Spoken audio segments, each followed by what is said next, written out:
በቅድሚያ እንግዲህ አላህ ሱብሓነሁ ወተዓላ አላህ በወደደውና በፈቀደው ቦታ ለሱ ብለን በመሰባሰባችንና በመገናኘታችን ለዚህም ላበቃን ጌታ ምስጋና ማቅረብ እወዳለሁ። እንግዲህ ሙስሊሞች ሁልጊዜም ቢሆን አላህን ጥሪ ያከብራሉ። ከሞላ ጎደል በተወሰነም ደረጃ ቢሆን በዚህ ምድር ላይ የጌታን ጥሪ የሚሰሙና ትእዛዙን የሚያከብሩት ሙስሊሞች ናቸው።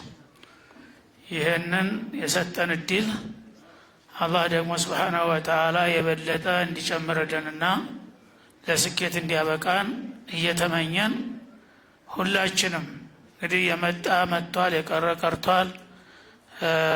የአላህ ግብዣ ነው። ገና ሳንፈጠር የቀደረው ጉዳይ አይቀርምና ሰው አልመጣም መጣ አለ የለም የሚል ሳይሆን እኛ ያለነው ለመጣንበት ዓላማ መንቀሳቀስ ግድ ይለናል ማለት ነው። ስለዚህ ኩሉ ኡመቲ የድኹሉነ አልጀና ኢላ መን አባ አሉ ረሱል ዓለይሂ ሰላቱ ወሰላም። የእኔ ኡመቶች ጀነት ይገባሉ አሉ።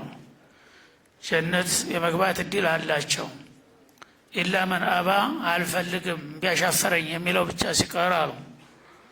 ወመን የእባ ያ ረሱላላህ ጀነት ግባ ተብሎ ሲጋበዝ እምቢ የሚል ማን አለ ብለው ሲጠይቋቸው መን አጧኒ ደኸለል ጀና ወመን አሷኒ ፈቀድ አባ አሉ። ትእዛዜን ያከበረ በእኔ ፈለግ የተሻገረ እሱ ጀነት ለመግባት ፈቃደኛ ሆነዋል ማለት ነው። ስለዚህ ይገባል። የአላህን ትእዛዝ የረሱልን ትእዛዝ ግን ገሸሽ አድርጎ ወደ ኋላ የረገጠው ጀነት አልፈልግም ማለቱ ነው። ስለዚህ እምቢተኛው ብቻ ይቀራል ያልኩት ለዚህ ነው አሉ። እና ብዙ ተነግሯል። ቀደም ሲል በተነገሩት ዱዓቶቻችን ዑለማዎቻችን ማሻአላህ ከሚፈልገው በላይ ነው የተነገረው ማለት ይቻላል። ግን ይህን ነገር እንዴት ተግባራዊ እናድርገው ነው።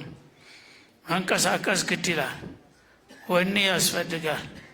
ያ ከሆነ ሙስተሂል ነገር የለም፣ ዘበት የሚባል ነገር የለም። ሰዎች ቆርጠው ከተነሱ ያሳኩታል። እንኳን እዚህ ደረጃ የደረሰውን ቀርቶ ገና የሌለውን ማድረግ ይቻላል ማለት ነው። እና አልሚ ሙባሪዝ ነው እንግዲህ መን ሙሸሚር ጀነትን ለመግዛት የተዘጋጀው ማን ነው? መስጂድ በመሰረቱ የአላህ ቤት ነው። የአላህን ቤት ለመስራት ደግሞ ማንኛውንም ተቋም ከመስራት በላይ ነው። ይሄንን እንግዲህ አላህ ሱብሓነሁ ወተዓላ የሰጠንን እድል በጸጋ ተቀብለን ባለን አቅም ተሳትፎ ካደረግ ያ በአላህ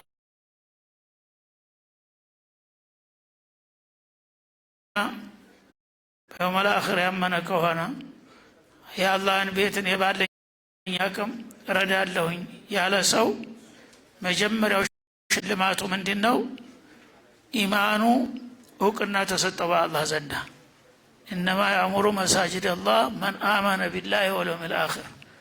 በአላህና በመጨረሻ ቀን ያመነ ብቻ ነው የአላህን ቤት የሚገነባው ሲል ሰርተፊኬት እየተሰጠን ነው አላህ ሱብሓነሁ ወተዓላ።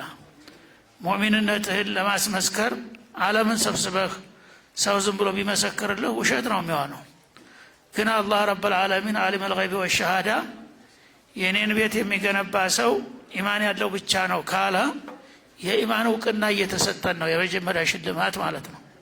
ስለዚህ ይህን እውቅና ለመግዛት ሰዎች የተወሰነ ነገር ኳስ ተጫውተው ዋንጫ ለመሸለም ስንት ነው የሚያወጡት? ለማስጨብጨብ ሰዎች እንዲያጨበጭቡላቸው አንድ አፍታ ማለት ነው። አላህ ግን ረብል ዓለሚን የኢማን ሰርተፊኬት የሚገዛ ማን ነው እያለ ነው። የኢማን ሰርተፊኬትን መውሰድ ይቻላል።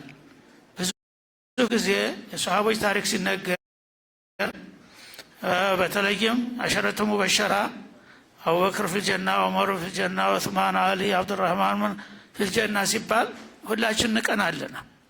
ምነው የዛ ጊዜ ኑሬ እኔም ስም እዚህ ቦታ በኖረ ኑሮ እንላለን። ከፈለግን አሁን ማግኘት ይቻላል ያን ነገር። ግድ በዛ ጊዜ የነበሩት ግለሰቦችና በዛ ጊዜ የነበሩት ሰዎች ብቻ አይደለም ይሄ ዕድል የተሰጣቸው። አላህ ራሱ ጀነት ልስጣቸው እያለ እኮ ነው።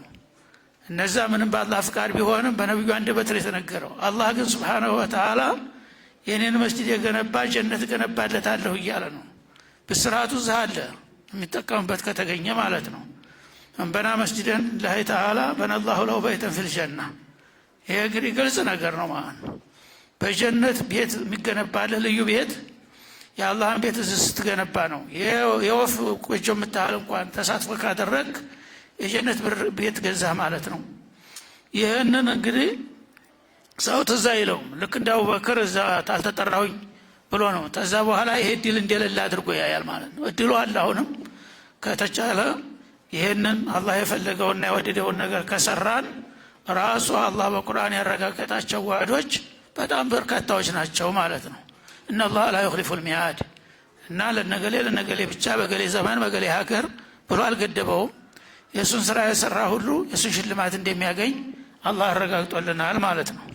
በዚህ መሰረት ሁላችንም የምንንቀሳቀስ እና ለንተዙላ ቀደማ አብድን ሀታ ዩስአል አን አርበዕ የሚለው ሐዲስ ማስታወስ ይኖርብናል። አንድ ሰው የስራት ኬላ ማለፍ አይችልም 4 ጥያቄዎችን ካልመለሰ በስተቀር ይላል። እነዛ አንዱ ምንድነው? አማሊሂ ሚን አይነ እክተሰበሁ ወፊማ አንፈቀህ፣ ገንዘቡን ይህን ያህል ገንዘብ ሰጥቼ ነበረ፣ ስንት ሚሊዮነሮች አሉ እዚህ ከተማ ውስጥ፣ እነዛ ሁሉ በውሸትም በእውነትም አጭበርብረውም ሰርቀውም ዘርፈውም ስንት ያካበቱ አሉ። ያቺ ሁሉ አንድ በአንድ ሳንቲም ሲሳብ ይጠብቀዋል ማለት ነው። ያንን ደግሞ በትክክል እንኳ አምጥቶት እናስገብቶት ከሆነ ወደ የታወጣኸው የሚለው ደግሞ ሁለተኛ ጥያቄ ሆኖ ይመጣል። ገንዘብ የሚመለከት 2 ጥያቄ ይመጣል ማለት ነው። ተየታ መጣኸው፣ ወደ የታወጣኸው።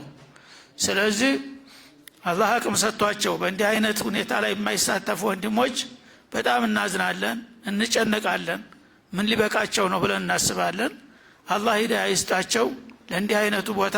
እዛ አካባቢ ሰፈር እንኳ የሚገኙት ሀብታሞች ይሄ ማንም አይወስደውም እኛ እንሰራዋለን ማለት የሚችሉ አቅም ያላቸው ሰዎች አሉ። ግን አላህ አልፈቀደም እና ምናልባት ሌላው ያልታሰበው ያልተገመተው ሊወስድባቸው ነው እድሉን ማለት ነው። እና እኛም ደግሞ የለንም ደካማ ነን ብለን ራሳችንን ወደ ኋላ ማለት የለብንም። በዚሁ በደካማን አቅማችን የምንችለውን ላ ዩከልፉ ላሁ ነፍሰን ኢላ ማ አታሃ ይላል። ማንኛውንም ነፍስ አላህ አያስገድዳትም በሰጣት አቅም ልክ እንጂ። 1 ብርም ያለው ተሰጠ ተሀብታም የበለጠ ሊሆን ይችላል አጅሩ ማለት ነው። 10 ብርም ያለው ከሰጠ 20 ብርም ያለው ከሰጠ ያ ነገር ሰበቀ ድርሃሙን አልፈ ድርሃም ይባላል። በምሳሌ 1 ብር ከ1000 ብር የመቀደመበት አጋጣሚ ብዙ ጊዜ ነው የሚከሰተው ማለት ነው። አንድ ሀብታም ለምሳሌ ስንት ሚሊዮነር ያለው ይሆናል። ተዛ 50 ብር ቢሰጥ አሁን ያላችኋትን 50 ሚሊዮን ቢሰጥ ለሱ 50 ብር ናት። ሌላው ግን የኔ ቢጤው 10 ብር ካለችው ኪሱ ያችን ቢሰጥ እንዳው ለቁርስ ብሏት ወይም ደግሞ ለታክሲ ብሎ እዚህ ያስቀመጣትን በቃ በእግሬ ሄዳለሁ ብሎ እንኳን ቢሰጥ ያ ይበልጣል ከዛ 50 ሚሊዮን ከሰጠው ሀብታም ማለት ነው።